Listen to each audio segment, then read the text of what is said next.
Minister, I think there was a certain irony in the situation that developed in North Fredrick Street, that we had the new Garda Commissioner coming out and calling for transparency in the service, and then that appalling incident occurred where we had members of An Garda Síochána in Balaclavas dealing with the citizens. And now I know that, based on the way our law is and our constitution is, the owner of that site had a right to go and organise to have her property vacated. In that sense, if you like, it was a private matter between the owner and the people occupying the property. That the Gardaí felt it was their role to take sides in that situation is absolutely reprehensible, and will throw back any attempts being made to foster trust between the community and the Gardaí. And I'm wondering, in that context, Minister, what investigation have you called for with regard to those events? Because I think it's set back trust in the Gardaí by a huge amount, against that the property would be valued ahead of human rights. Thank you, Deputy Daly. Minister, your response, please. Thanks, Clare. Deputies will be aware, of course, that the deployment of Gardaí, and indeed any Garda operation, is solely a matter for An Garda Síochána. Deputies will be aware that Taoiseach addressed some of these issues yesterday during Leaders' Questions, but I can perhaps add some additional detail to the record of the House today.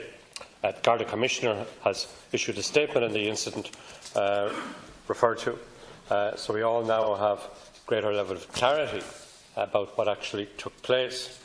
I'm advised by the Garda authorities that, following an order of the High Court, a small number of community Gardaí were present to keep the peace.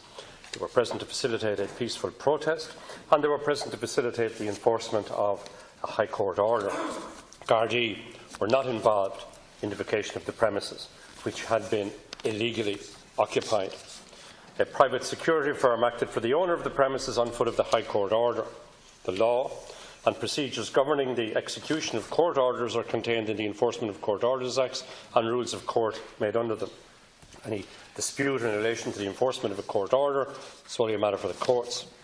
Accordingly, persons involved in the execution of the High Court order are not therefore licensable by the private security authority. At present, I have to advise the House, however, my officials are currently examining the law governing this area, and I am giving this matter further consideration. As An Garda Síochána has stated, a small number of community Gardaí were initially present. As the situation evolved, they were supplemented by more Gardaí, and then a small number of officers from the Public Order Unit were deployed. I want to be clear, the purpose of the Garda present was to keep the peace, to facilitate a peaceful protest, and to facilitate an order of the High Court being enforced. I know, Cathaoirleach, there was some disquiet about members of the Public Order Unit wearing hoods. The Garda Commissioner has said they should have been worn in conjunction with helmets. Members will be familiar with public order police around the world wearing helmets in the course of their policing duties. Of course, it's a sad fact and a worrying development that Gardaí, and particularly those who undertake public order policing, are frequently personally targeted, subjected to vile abuse and threats, particularly online. At the protest itself, the Gardaí were subjected to sustained abuse, including one incident, racist abuse. I condemn that behaviour, and I am sure all members of the House will do likewise.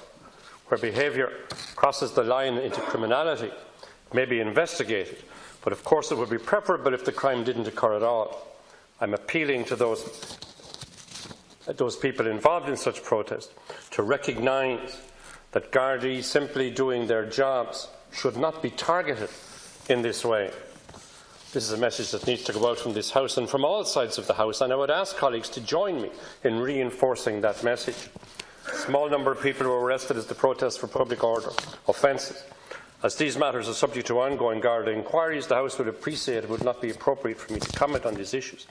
I do note, however, the recent statement of Commissioner Harris in relation to the protest, and I understand that he has requested a report from the Assistant Commissioner DMR to see what lessons can be learned from the event. I also note the Policing Authority will be pursuing this matter with An Garda Síochána. Finally, Ceann, I know that everyone in this House will agree the right to protest is a fundamental right in any democracy, one, of course, which must be protected and must be facilitated. However, it's also a right that must be exercised peacefully and with respect for the rights of others. In this context, we must not lose sight of the fact that the members of An Garda Síochána were enforcing the law of the land, in what indeed were very difficult and tense circumstances. Conscious that this incident has set back public confidence in An Garda Síochána considerably. And that's actually my starting point on this issue. We have at the backdrop an unprecedented housing crisis where people are homeless, families are homeless, and that the Garda organisation, whose motto is supposed to be to protect and serve, rallies around to carry out an eviction, resonates really badly with the Irish public, and you call it politically with a small p. It was lunacy, whoever made the call, and like Deputy Wallace, I don't believe it was the Commissioner.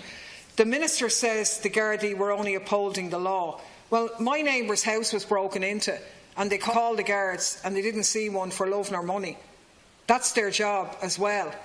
They chose to take sides in this instance. There was no signal that there were going to be public order problems of the scale that merited masks and balaclavas and all this type of carry-on and palaver, which was really intimidatory. And it does deserve an investigation. It particularly deserves an investigation given that concrete evidence has been produced which shows that the security firm were breaching the law, and yet the perception was the Gardaí were there to protect them and not actually the public. Minister, you have 2 minutes. I agree with Deputy Daly here that the trust and confidence in An Garda Síochána is vital in any democratic society. I say to Deputy Collins that those present were acting in accordance with a High Court order, which my understanding was lawfully obtained and was being lawfully executed. But I would reiterate again that the Gardaí present faced a most difficult task in managing protests, in enforcing the law. There was a matter of abuse, including racial abuse. Online threats and intimidation came to light at the weekend. Such threats are utterly unacceptable, rightly being investigated.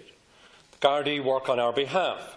They need support from the public, not intimidation, not abuse.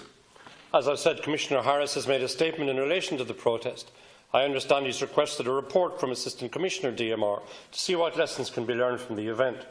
I can assure the House that my department continues to work closely with all stakeholders, including An Garda Síochána, to further enhance the safety of the public at such events, while safeguarding the fundamental right of people to protest. Of course, if people have concerns about the way the Garda behaved, which I've just heard, if people have those concerns in relation to this or indeed any other matter, there are established procedures for pursuing such matters, and deputies are aware of the role of the Garda Síochána Ombudsman Commission in this regard. Thank you, Minister. Minister, are you taking the next topic at issue? You're not. Okay, we'll pause for a moment to allow the Minister for Education to attend.